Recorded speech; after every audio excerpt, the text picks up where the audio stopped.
கிறிஸ்துவுக்குள் மிகவும் பிரியமான சகோதர சகோதரிகளே, இயேசு கிறிஸ்துவின் நாமத்தினாலே உங்கள் யாவருக்கும் எனது அன்பின் நல்வாழ்த்துக்களையும் வணக்கத்தையும் தெரிவித்துக் கொள்கிறேன். இன்றைய பகலின் குளிர்ச்சியான நாளின் வசனம் லூக்கா 1 அதிகாரம் 54, 55 வசனங்கள். தம்முடைய பிதாக்களுக்கு அவர் சொன்னபடியே ஆபிரகாமுக்கும் அவன் சந்ததிக்கும் என்றென்றைக்கும் இரக்கஞ்செய்ய நினைத்து தம்முடைய தாசனாகிய இஸ்ரவேலை ஆதரித்தார் என்றாள். ஆதியிலே கர்த்தர் ஆபிராமை ஆபிரகாமாக மாற்றி அவனை திரளான ஜாதிகளுக்கு தகப்பன் என்றார். ஒரு குழந்தையில்லாத அவனை அழைத்து அவனுக்கு குழந்தையை கொடுத்து 1000 தலைமுறைக்கு இரக்கம் செய்தார் என்று சொல்லி பார்க்கின்றோம். ஆகவே கர்த்தர் தாம் சொன்ன வாக்கின்படியே ஆபிரகாமுக்கும் அவன் சந்ததியாராகிய இந்த உலகத்தை காப்பாற்ற சர்வலோகத்தின் பாவங்களையும் நீக்கி மீட்டு ரட்சிக்க ஒரு மனுஷனுடைய இரத்தம் சிந்தப்பட வேண்டும். அப்படியானால் அவன் அடிக்கப்பட்டு நொறுக்கப்பட்டு மரித்து அடக்கம் பண்ணப்பட வேண்டும்.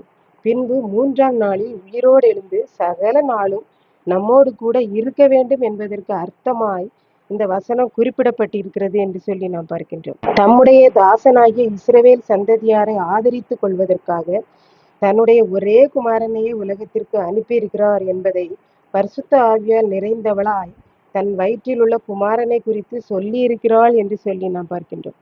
நாம் பிறக்கும்போது சிறு வயதிலே எப்படி இருந்தோம், வாலிபத்திலே என்ன நிலைமையில் இருந்தோம், சரீர அளவிலும் மனதளவிலும் எப்படியெல்லாம் கஷ்டப்பட்டோம்.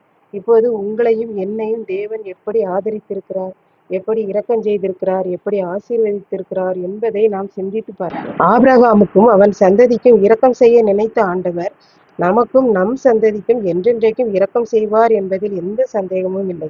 அப்படிப்பட்ட ஆண்டவரை நாம் விசுவாசித்து நாமும் நம்முடைய பிள்ளைகளும் இரக்கமுள்ள சந்ததியாய் என்றென்றைக்கும் ஆசீர்வாதத்தை பெற்றுக்கொள்வோம். கர்த்தர் தாமே இந்த செய்தியை ஆசீர்வதிப்பாராக. ஆமீன். அன்பின் ஆண்டவரே, இந்த அருமையான வேலைக்காய் நன்றி. இதை கேட்டுக்கொண்டு இருக்கிற ஒவ்வொருவருக்கும் அவர்களுடைய சந்ததிக்கும் என்றென்றைக்கும் இரக்கம் செய்ய வேண்டும் என்று வேண்டிக் கொள்கிறேன். நீரே ஆசீர்வதியும். இயேசு கிறிஸ்துவின் நிமித்தம் வேண்டிக் கொள்கிறேன் பிதாவே. ஆமீன்.